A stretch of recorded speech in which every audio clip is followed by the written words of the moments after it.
মহরম মাস 114 হিজরি 3 দিন হইয়া গেল, খাবার শেষ হইয়া গেল, 7 দিন হইল পানি শেষ হইয়া গেছে, খাবার নাই, পানি নাই। তাবুর ভিতরে আরবের দেশ, যারা আরব দেশে গিয়েছেন দেখছেন ওই জায়গার মধ্যে খাবার ছাড়া বাঁচা যায়, পানি বিহনে বাঁচা বড় কঠিন হইয়া যায়, ঠিক কিনা বলে?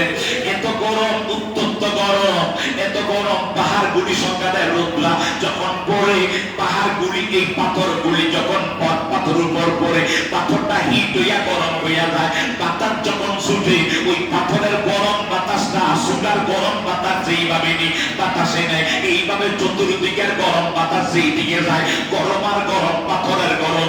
আমাদের দেশটা তো সবুজ, আর আমাদের দেশের মধ্যে পানি আছে, নদী নালা আছে, বাইরে মাটিগুলি আমাদের, আর ওই জায়গার মধ্যে বালু আর পাথর, বালু আর পাথর, বালু আর পাথর, গরম আর গরম, গরম আর গরম। এই গরমের ভিতরে নবীর আওলাদ একের পর এক, আমি কারবালা আলোচনা আপনারা অবশ্যই আগে পরে আপনারা মহরম মাসে আলোচনা শুনেছেন, গাজানা মাকে কারবালার আলোচনা, হৃদয় বিতর্ক আলোচনা। ওই জায়গার মধ্যে জয়নবের ছেলে আউন শহীদ হইয়া গেছে, বাকি না আমার এই কথা বলার সুযোগ নাই।